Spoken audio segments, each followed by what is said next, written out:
За сайн байцгаана уу? Бүгдээрэнд нь орой минь хүргэе. За ямар ч байсан өнөөдөр би вакцин одоо энэ 100 гартаа хийлгэлээ. Тэгээд энэ талаараа би Facebook дээрээ тавьсан. Тэгээ миний олон дагагч 270 мянган дагагчаас маань маш олон хүн таны би яаж байна? Энтгэг вакцин хийлгэсэн гинлээ, бүжиг хийж байна уу? Дуу муу дуулж байна уу? Өөлөх гээд байна уу гэж хошин шиг болгож асууж байна. За ер нь тэгээд ямар вакцин хийвэл дээр үү? Яаж байна? Яах вэ гэсэн ийм олон асуултыг олон дагагч нар маань хэлж асууж байгаа болохоор би бас өөрийн туршлагаасаа эмч хүний хувьд, вакцин хийлгэсэн хүний хувьд бас хэлж ярих гэж бодож байна. За миний хийлгэсэн вакцин бол нөгөө энтгэгийн Covishield гэдэг нэртэй нэг өсөндөө AstraZeneca-гийн лицензээр гинөө тэр маягаар л хийсэн энтгэгт хийсэн вакцин юм байна лээ. Гэхдээ дээр нь бол ямар ч AstraZeneca гэсэн бичиг байхгүй юм байна лээ. Би өөр тэр вакциныг ингэж бариад ингээд бичлэг хийсэн байгаа, үдсэн байгаа. Яг ямар вакцин юм, яг AstraZeneca муу юм уу гэд. Тэгэхээр Европт үйлдвэрлэсэн AstraZeneca жинхэнэ 100% AstraZeneca бол биш. Гэхдээ би бол энэ талаар мэдээлэл авсан. Юу гэхээр AstraZeneca-гийн вакциныг Covishield гэдэг нэртэйгээр энтгэгт үйлдвэрлээд за ингээд ядуу буурай орнууд энэ Монгол шиг юм улс оронд явуулах ийм зорилттой байгаа юм байна. Дэлхийн хүн амыг энэ вакцинаар хангах гэж байгаа юм байна гэж ингэж би ойлгосон. Тэгээд яг миний ойлгосноор би ч гэсэн өмнө нь ярьж ирсэн Covishield гэдэг вакцин байна лээ. За ингээд энийг өнөөдөр тариулсны дараа 5 сарын 7-нд 2 дахь 4 сарын 7-нд билүү. Ямар ч л байсан энэ 21 хоногийн дараагийн доозо хийлгэх юм байна лээ. За ингээд би та бүхэнд вакцина хийлгэрээ. Тэгэхгүй бол энэ энтгэг вакцин хамгийн түрүүлээ дуусж байгаа юм байна лээ шүү. За Орос вакцин, Хятад вакцин тодорхой хэмжээгээр байгаа юм байна лээ. Би зүгээр Орос вакцин, Хятад вакциныг муу вакцин хийж болохгүй гэж хэлж байгаа юм ерөөсөө биш шүү. Ер нь миний бодлоор бол вакцин хийлгэх нь чухал. Ямар вакцин хийлгэхгүйгээ хүн өөрөө шийдэх хэрэгтэй.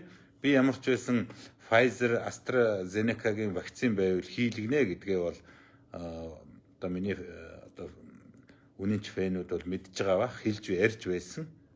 За заавал Орос вакцин, Хятад вакциныг бол би хийлгэе гэхгүй. Хэрвээ AstraZeneca, Pfizer-ийн вакцин эсвэл Moderna-гийн вакцин байх юм бол тэрийг хамгийн түрүүн хийлгэнэ гэж бас эмч хүний хувьд би хэлж уриалж ирсэн. Эннийхээ дагуу бол би энтгэгт үйлдвэрлэсэн яг AstraZeneca гэх нь хаашаа юм. Гэхдээ AstraZeneca-тай холбоотой ийм Covishield гэдэг вакциныг бол би хийлгэсэн. Ямар нэгэн уруулж шинж тэмдэг байхгүй. Ер нь вакцинд нэг тийм уруул өгөөл юу гэдгийг хүнд нэг аюултай нөхцөл байдал үүсэх энэ бол баг саяд нэг ч юм уу баг байхгүй ийм л юм шүү дээ. Тийм учраас энэ вакцин бол хүний биед аюулгүй зүйл гэж бодох хэрэгтэй. Тэгвэл бол аюулгүй гэд хүн болгон заавал хийлгэх гэсэн үг биш. Би бол бас нэг хамгийн гайгүй, хамгийн боломжит тийм Монголд байгаа хамгийн сайн хувилбарын вакциныг хийлгэе гэж бодож ирсэн. Тэгээ өнөөдрийн байгаагаас бол Covishield нь хамгийн гайгүй гэж үзэж байгаа. За энтгэг улс бол вакцин үйлдвэрлэлээр дэлхийд тэргүүлдэг. Дэлхийн бүх вакцины 60%-ийг энтгэг гаргадаг. Өөрөөр хэлбэл вакцины маш их туршлагатай. Энийг би бас өмнө нь ч ярьж ирсэн. Энийгээ бас би баттгаад хэлчихье. За ингээ монголчуудыг вакцинд хамрагдаарай гэж уриалж байна. За бас нэг зүйл хэлэхгүй бол болохгүй. Миний Facebook-ын дагагч нар маань бас гадаадад их байна. Гадаадад гатсан монголчууд маань өнөөдрийг болтол улс их орондоо ирж чадахгүй байна. Одоо 10,000 монгол хүн гадаадад байж байна. Тэгээд одоо энэ 3 сард чинь 12 нислэг хийнэ гэж байгаа. 12 нислэгээр за нэг 2,000 монгол хүн ирнэ. Гэтэл цаана дахиад 8,000 монгол хүн ирж чадахгүй. За ингээ энэ маягаар явах юм бол ахаад одоо 5-6 сар болох нь байна. Одоо хагас жил монголчууд маань бүгд иртэр.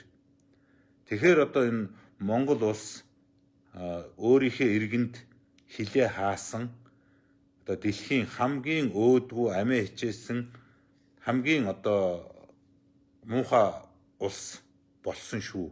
Одоо ч хэвээрээ байж байна. Дэлхийн ямар ч улс орон ард иргэдээ ингэж гадаадад таяж өөрийнхөө иргэнд хилээ хаагаагүй шүү. Тэ. За төр зур хаасан ч байсан гэсэн бүх ард иргэдээ татаад авцсан. Тийм улс одоо маш цөөхөн. Гэтэл Монгол бол өнөөдөр энэ цар тахал үүсээд жил болж байхад цөөхөн Монгол мөртрөө 10,000 монгол нь ирж чадахгүй, онгоцоо явуулдаггүй, гадны онгоцыг авдаггүй. Жишээлбэл одоо Korean Air Монгол руу нисээл гэж нисэхгүй. Turkish Airlines нисээл гэж нисэхгүй. Монгол онгоцоороо авъя гэдэг. Тэгээд тэр нэг одоо 7 хоногт нэг удаа, сарда 4 удаа явдаг байсан. Ашгүй харин ингээд нэг сарда 10, 12 удаа явъя гэж байна. За тэгээд ирсэн хүнийг гаднаас ирсэн хүнийг авчираад Монголын хүнийг 21 хоног хашдаг байсан. Ямар ч шинжлэх ухааны үндэслэлгүй дэлхийд байхгүй юм хийжсэн. Энийг би хашгирсаар хагаад одоо 10 хоног болгосон. Тэг. Ингээд дотооддоо маш буруу бодлого өгч хил хорио хийж одоо монголчууд бөөн очор хот хооронд явах гээд, хөдөө явах гээд, хөдөөнөөс наашаа ирэх гээд ийм одоо буруу бодлого, хүнд суртал маш одоо ард иргэдээ бодоогүй, гадаадад хайсан, арчаагүй, өөдгүй ийм бодлогонууд ингэж явагдаж байна. Энд бол одоо миний би маш сэтгэл хангалуун биш байгаа. Энэ талаар бол би байнга хэлж, ярьж, шүүмжилж, сануулж, хашгирж байгаа. Тэрний өчөнд ч бас одоо олон зүйлийг бас бүтээлээ. Ямар ч байсан 21 хоног, 10 хоног боллоо. За тэгээд гэрт нь бас 14 хоногдаг байсан. Одоо 4 хоног боллоо. Илүү олон онгоц нисдэг боллоо. Би одоо нөхөн олгуур гэж маш их хашгирсан. Нөхөн олгуур гэж хашгирж одоо бүр одоо хил ам цуцлаа. За ямар ч байсан нөгөө байрны одоо халаалтнаас хассан. Энийг би бас хамгийн түрүүн ярьсан. Цахилгааныг бас одоо хассан. Ийм зүйлүүд бас миний тэмцлийн үр дүнд гарч байна. За миний санаачилсан хүүхдийн мөнгө бас 100,000 болчиход байгаа. Энэ бас одоо миний бас нэг баярлах ёстой. Та бүхэн ч бас үр хүүхдтэй хүмүүс баярлах ёстой зүйл. Ерөндөө хүмүүсийн гар дээр мөнгө очиж ивэл тэр чинь эргээ зах зээл рүү орж бизнесмэнүүд ч гэсэн нэмэр болж байгаа шүү нөхдөө. Хүн мөнгөгүй бол бизнесмэнүүд ашиг хийж чадахгүй, бизнес хөгжихгүй. Тэгэхээр хүмүүсийн гар дээр мөнгө очиж зөв зүйтэй мөнгө тарж эдийн засаг мөнгөжжээж мөнгө жигд тархаж байж олон газар очиж байж нийт энэ бизнес чинь өөрөө иргэдэг байхгүй юу. Тэгэхээр энэ хүүхдийн мөнгө жишээлбэл 100,000 болно гэдэг чинь одоо жишээлбэл манай Хөвсгөл аймгийн Хатгал хот, миний төрсөн Хатгал хотод 1000 хүүхэд байдаг гэд бодоход өмнө нь 20,000 авч ирсэн бол өнөөдөр 5 дахин 100,000-ыг аавна гэдэг чинь тэр 1000 хүүхдэд одоо хичнээн төгрөг тэнд очиж яах вэ те. Тэгэхээр тэр их мөнгө чинь тэндээ гурил будаа аавн, тэндээсээ тэр хүн өөр нэг юм аавн, ийшээ явна, ямар нэг үйлчилгээ хийлгэн. Тэгэхээр тэр Хөвсгөл аймгийн Хатгал хотод байгаа тэр хүмүүсийн хүүхдүүдийн мөнгө одоо юу гэдгийг 1000 хүүхэд 20,000 төгрөг авч ирсэн бол 20 сая төгрөг сардаа очиж ирсэн бол энэ нь 100,000 төгрөг болоод өсгөөрөө тэр чинь одоо 20,000-ыг 5-аар үржүүлнэ.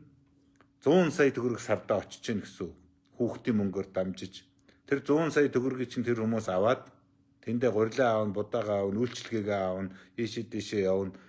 Одоо барилга байшиндаа хөрөнгө оруулалтын засан ингэн тэгэн хувцс хунар худалдаж аавна. Ингээд эн чинь эдийн засагт орж байгаа мөнгө шүү. Энүүгээрээ бас бизнесийг дэмжиж байгаа шүү. Хүүхдийн мөнгөөр бол дамжиж их юм явж байгаа. Тэгэхээр зах зээл дээр мөнгө очиж гин гэсэн үг шүү. За ийм маягаар бас ингээд тэмцлийн үр дүн бас гараад байгаа юм аа тий. За тэгээд Маргааш иргэд уулзъя, баярлалаа. Дагалдагч болоорой найз нараа тий дэмжээрэй, шеэр хийгээрэй тий. Тэгээ санал бодлоо над руу бичээрэй. Би бас ингэж гаргаж ярина шүү тий.